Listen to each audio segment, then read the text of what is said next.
ओम श्री साम शिवाय नमः। ओम श्री गणेशाय नमः। श्री शिव महापुराण में रुद्र संहिता युद्ध खंड का 50वां अध्याय प्रारंभ करते हैं। शुक्राचार्य द्वारा काशी में शुक्रेश्वर लिंग की स्थापना कर उनकी आराधना करना। मृत्यु अष्टक स्तोत्र से उनका स्तवन। शिवजी का प्रसन्न होकर उन्हें मृत संजीवनी विद्या प्रदान करना और ग्रहों के मध्य प्रतिष्ठित करना। सनत कुमार बोले, हे व्यास, मृत्युंजय नामक शिवजी से जिस प्रकार शुक्राचार्य मुनि ने मृत्युनाशिनी विद्या प्राप्त की, उसे आप सुने। पूर्व काल में भृगुपुत्र शुक्राचार्य वाराणसी पुरी में जाकर विश्वेश्वर प्रभु का ध्यान करते हुए दीर्घ काल तक तप करते रहे। हे वेदव्यास, उन्होंने वहां परमात्मा शिव का लिंग स्थापित किया और उसके सामने एक मनोहर कूप का निर्माण करवाया। उन्होंने द्रोण परिमाण के पंचामृत से उन देवेश को 1,00,000 बार स्नान करवाया और इसी प्रकार नाना प्रकार के सुगंधित द्रव्यों से भी 1,00,000 बार स्नान करवाया। उन्होंने देवेश का चंदन, यक्ष कर्दम और सुगंधित उपटन से हजारों बार प्रीतिपूर्वक अनुलेपन किया।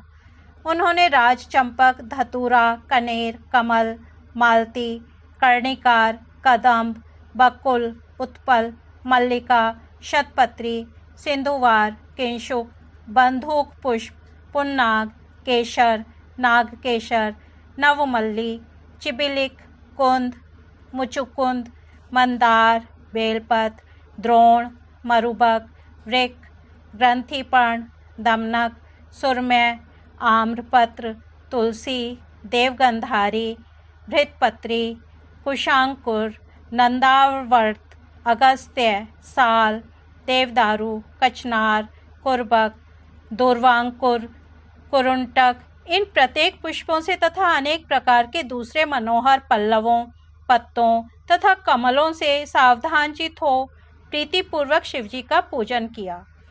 तदनंतर उन्होंने गीत, नृत्य, उपहार, बहुत सी स्तुतियाँ, शिव सहस्त्र नाम स्तोत्र तथा अन्य स्तुतियों से शिवजी को प्रसन्न किया। इस प्रकार शुक्राचार्य 5,000 वर्ष पर्यंत नाना प्रकार की अर्चना विधि से महेश्वर शिव की पूजा करते रहे। जब उन्होंने शिवजी को वरदान के लिए थोड़ा भी उन्मुख न देखा, तब अत्यंत कठिन दूसरा नियम धारण किया। भावना रूपी जल से इंद्रियों सहित चित्त के चांचल्य रूपी महान दोष को धोकर उस चित्रूप महारत्न को निर्मल करके शिवजी के लिए अर्पण करके शुक्राचार्य हजारों वर्ष पर्यंत तुषाग्नि जन्य धूम राशि का पान करने लगे। इस प्रकार दृढ़ मन वाला होकर घोर तप करते हुए उनको देखकर शिवजी शुक्राचार्य पर अत्यंत प्रसन्न हो गए और हजारों सूर्यों से भी अधिक तेज वाले दाक्षायणी पति विरूपाक्ष शिवजी उस लिंग से प्रकट होकर कहने लगे। महेश्वर बोले, हे तपोनिधे, हे महाभाग, हे महामुने, हे भृगुपुत्र, मैं आपके इस तप से विशेष रूप से प्रसन्न हूँ। हे भार्गव, आप अपना मनोभिलषित समस्त वर मांगिए, मैं प्रसन्न होकर आपको सभी कामनाएं पूर्ण करूँगा। आपके लिए कुछ भी अदेय नहीं है। सनत कुमार बोले, शिवजी के इस अत्यंत सुख देने वाले श्रेष्ठ वचन को सुनकर शुक्राचार्य हर्षित हो गए और आनंद समुद्र में निमग्न हो गए। कमल के समान नेत्र वाले तथा हर्षातिरेक से रोमांचित विग्रह वाले शुक्राचार्य ने प्रसन्नतापूर्वक शिवजी को प्रणाम किया और प्रफुल्लित नेत्रों वाला होकर सिर पर अंजलि लगाकर जय जयकार करते हुए बड़ी प्रसन्नता से वे अष्टमूर्ति शिवजी की स्तुति करने लगे। भार्गव बोले, हे जगदीश्वर, आप अपने तेज से समस्त अंधकार को दूर कर रात में विचरण करने वाले राक्षसों के मनोरथ को नष्ट कर देते हैं। हे दिनमणे, आप त्रिलोकी का हित करने के लिए आकाश में सूर्य रूप से प्रकाशित हो रहे हैं, ऐसे आपको नमस्कार है। हे हिमांशु, आप पृथ्वी तथा आकाश में समस्त प्राणियों के नेत्र बनकर चंद्र रूप से विराजमान हैं और लोक में व्याप्त अंधकार का नाश करने वाले एवं अमृत की किरणों से युक्त हैं। हे अमृतमय, आपको नमस्कार है। हे भुवन जीवन, आप पावन पथ योग मार्ग का आश्रय लेने वालों की सदा गति तथा उपास्य देव हैं। इस जगत में आपके बिना कौन जीवित रह सकता है। आप वायु रूप से समस्त प्राणियों का वर्धन करने वाले और सर्पकुलों का संतुष्ट करने वाले हैं। हे सर्वव्यापिन, आपको नमस्कार है। हे विश्व के एकमात्र पावनकर्ता, हे शरणागत रक्षक, यदि आपकी एकमात्र पावक, पवित्र करने वाली एवं दाहिका शक्ति न रहे तो मरने वालों को मोक्ष प्रदान कौन करे? हे जगदंतरात्मन, आप ही समस्त प्राणियों के भीतर वैश्वानर नामक पावक अग्नि रूप हैं और उन्हें पग पग पर शांति प्रदान करने वाले हैं। आपको नमस्कार है। हे जल रूप, हे परमेश, हे जगत पवित्र, आप निश्चय ही विचित्र उत्तम चरित्र करने वाले हैं। हे विश्वनाथ, आपका यह अमल पानीय रूप अवगाहन मात्र से विश्व को पवित्र करने वाला है, अतः मैं आपको नमस्कार करता हूँ। हे आकाश रूप, हे ईश्वर, यह संसार बाहर एवं भीतर से अवकाश देने के ही कारण विकसित है। हे दयामय, आपसे ही यह संसार स्वभावतः सदा श्वास लेता है और आपसे ही यह संकोच को प्राप्त होता है, अतः आपको प्रणाम करता हूँ। हे विश्वम्भरात्मक पृथ्वी रूप, हे विभो, आप ही इस जगत का भरण पोषण करते हैं। हे विश्वनाथ, आपके अतिरिक्त दूसरा कौन अंधकार का विनाशक है? हे अहिभूषण, मेरे अज्ञान रूपी अंधकार को आप दूर करें। आप स्तवनीय पुरुषों में सबसे श्रेष्ठ हैं, अतः आप परात्पर को मैं नमस्कार करता हूँ। हे आत्मस्वरूप, हे हर, आपकी इन रूप परंपराओं से यह सारा चराचर जगत विस्तार को प्राप्त हुआ है। सबकी अंतरात्मा में निवास करने वाले हे प्रतिरूप, हे अष्टमूर्ते, मैं भी आपका जन हूँ, मैं आपको नित्य नमस्कार करता हूँ।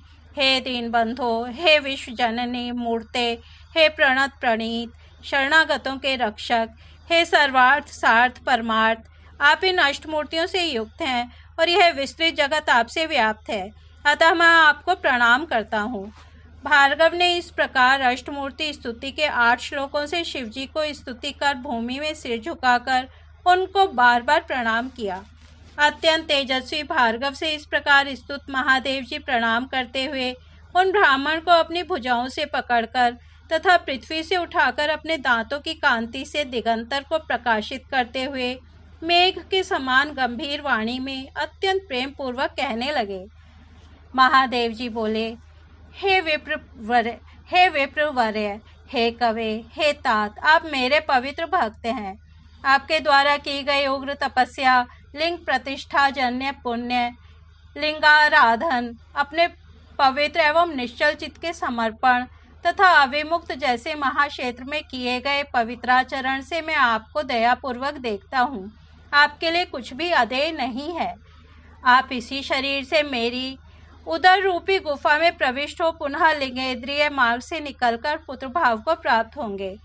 अब मैं अपने पार्षदों के लिए भी दुर्लभ वर आपको प्रदान करता हूँ, जिसे मैंने ब्रह्मा तथा विष्णु से भी गुप्त रखा है। मृत संजीवनी नामक जो मेरी निर्मल विद्या है, उसका निर्माण मैंने स्वयं अपने महान तपोबल से किया है।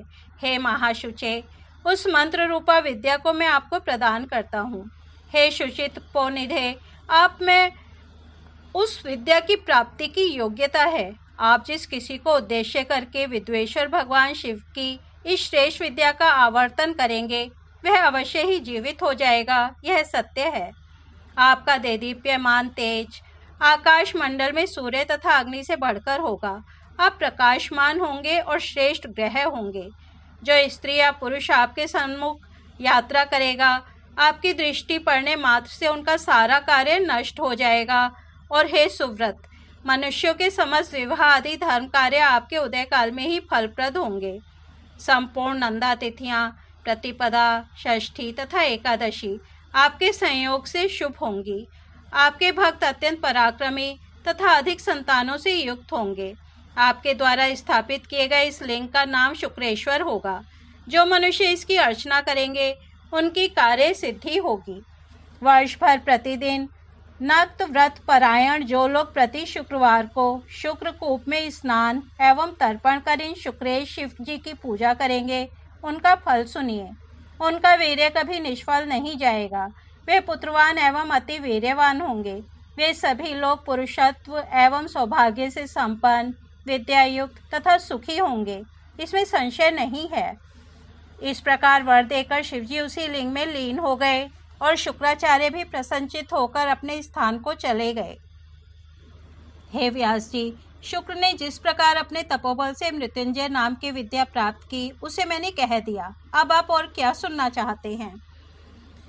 इस प्रकार श्री शिव महापुराण के अंतर्गत द्वितीय रुद्र संहिता के पंचम युद्ध खंड में मृत संजीवनी विद्या प्राप्ति वर्णन नामक 50वां अध्याय पूर्ण हुआ। कल हम 51वां अध्याय सुनेंगे। तब तक यहीं विराम देते हैं।